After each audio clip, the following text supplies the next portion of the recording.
Why is it that I am expected to treat my parents' problems with a level of compassion that I was never given as a child? That's what I want to know. Hey beautiful people, how you are doing today? It's your girl Destiny here and welcome back to my channel. How you are doing? Hope you guys are doing great. So this conversation this woman just brought up, I just find this conversation very interesting and intriguing. Let me know your thought about this conversation down in the comment section. Love to know what you think about this conversation, like her stating about why do people expect her to treat our parents' problem with a level of compassion that she was never given. Go down in the comment section and share your thought. This got a couple of people to explain and talk about it and the way they understand, because I feel like it's really like a broader conversation to have. So let's go hear other people's thoughts on this, but go ahead and share your own thoughts, and then I will come back and share my thought about this, what I think about this in all. Why is it that I am expected to treat my parents' problems with a level of compassion that I was never given? Because in many families and many cultures, parents see their children as a property and that the children are owing them something. I'm a mother of two. I brought these children into this world. It is my responsibility, my privilege, and my duty to teach them what's wrong and right. But to force them to be something that I want to project onto them, or force them to be something that I want to live through them, it's absolutely appalling. If I cannot show my children compassion, if I cannot show my children respect, if I can't show my children empathy, if I can't show my children patience or presence, I can't expect the same thing back as my children. We see on social media a lot of videos where people are making as a comedy, which we chuckle and laugh at, parents coming at them with a belt, parents throw slippers at them, parents tell them they're nothing. When I was your age, I had 3 companies. When I was your age, I did this. Your cousin is so much better than you. Yes, we take that into stand-up comedy level and everything, and we do chuckle at it. But if you think it in reality, this is all abuse. A lot of children suffer, well, I should say adults suffer from Stockholm Syndrome when they say that, oh, I am so glad that my parents beat the crap out of me because it taught me to be a better person. And they actually have the audacity to disrespect you as a parent who never lifted a finger on your children, because they assume automatically that if you don't raise a hand on your children, if you don't show your children compassion, if you're strict with them, if you're always putting them down, like using some sort of a reverse psychology on them, that you're not raising good kids. So it's okay for them to come at parents who don't physically abuse their children and call it spanking or discipline. But if we speak up, then we are questioning somebody's parenting methods. The fact of the matter is that when it comes to compassion, when it comes to respect, when it comes to everything, as an adult, growing up and not receiving these things and feeling that you were abused as a child, you don't have any obligations toward people who were toxic for you. You have a timeline to heal, to enjoy your life. If your childhood traumas and childhood abuse is still affecting you, I really encourage you to seek help and speak to somebody, or do communication classes. I offer them constantly to help overcome those past demons that stops you from moving forward. But in general, I teach everybody in my classes, if it's group classes, if it's one-on-one classes, that you do not owe toxic people anything. You can be around your parents to a certain healthy level, but you're not forced in any shape or form to give them something they demand of you when they didn't give it to yourself.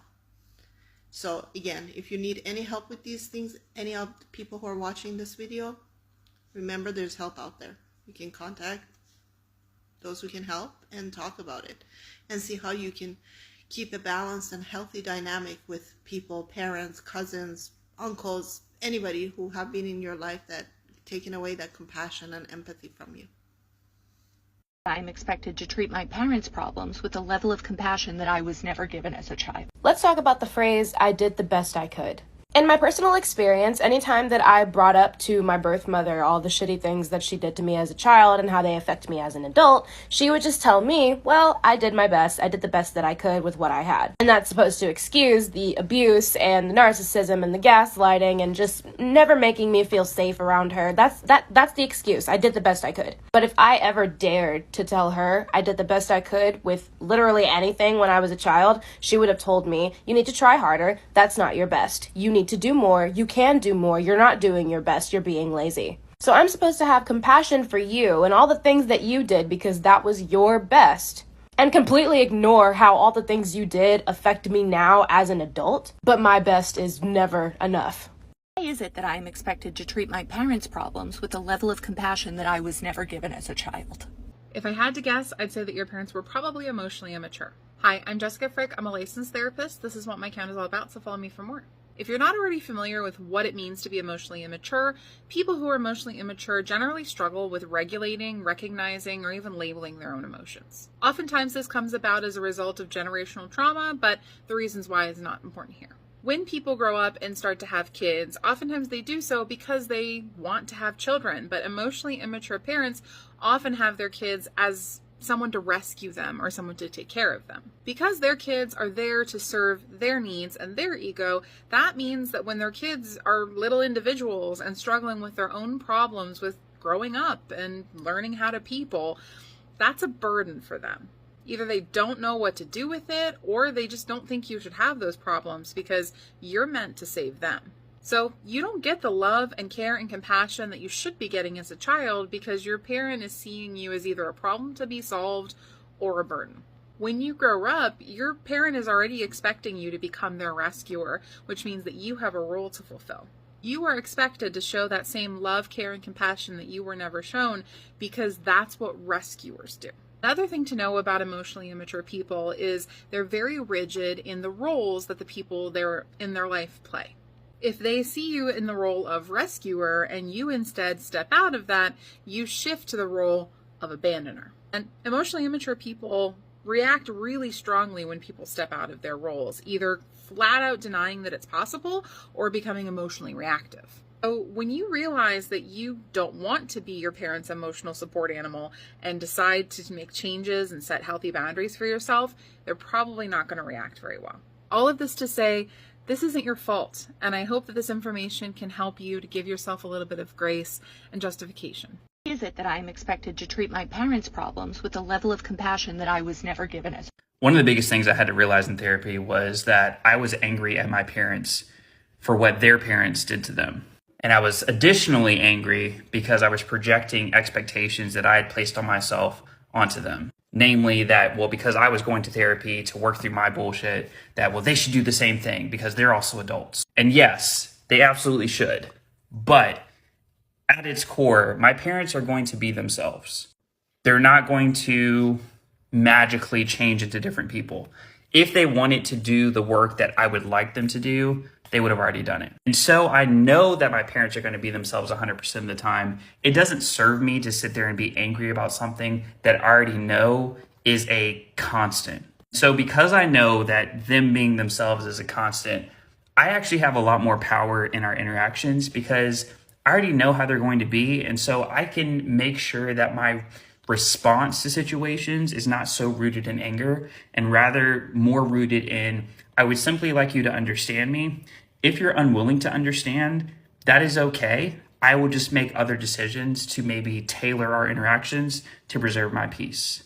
And it sounds like a lot of work, but once you actually start to practice doing that, it actually makes life a lot easier because I'm now able to put a lot more effort and love into other interactions rather than just putting this residual anger that I have towards people that did something to me yesterday or 2 weeks ago or 10 years ago.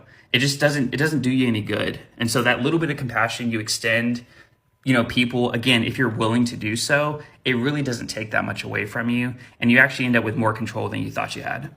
Please go down in the comment section and share your thoughts, because that's what we do here. We have amazing conversations. So feel free to share your opinion, but please keep it respectful. You don't have to disrespect anybody for you to air your opinion. So let's be respectful, like in the comment section, like we always do. Okay. So for me personally, I feel like there's a whole lot of entitlement when it comes between the dynamic between a parent and a child. And a lot of parents really believe that they are entitled to their child, the life of their child, and they feel like whatever they say goes with that child, even when this child is an adult, but they feel like this child owes them something because they brought the child into this world. And I feel like a lot of parents, they forget and they don't think it through that this child that they brought, whether it's an adult or even a child, is that this person is a human being, and they have the way they are and they have the way they think and the way they will want to live your life. Rather than forcing down what you want for their life, why don't you teach them so that when they get to the point where they have to make decision, you trust the work you've done and impact in their life, that you know what, they're going to make better decisions. You're not scared, you're not on their kids, you're not worried about them. But talking about the climate we live now, I just feel like there's really like this in everything, and that's why I would say really think hard before you have kids, because I feel like you can't really have it all. It's just like almost when you talk about parents that discipline and soft parenting, some people are totally against it, and it's fine. Like, you guys know how we do it here on my channel. I feel like everybody is not meant to do things. There's no a proper way doing certain things, okay? So I don't see anything wrong with people having different style, different way of parenting or even raising the child. But ask yourself, does this work for a child, and is this going to benefit the child? Rather than that, I feel like most parents always think that what's going to benefit them as a parent.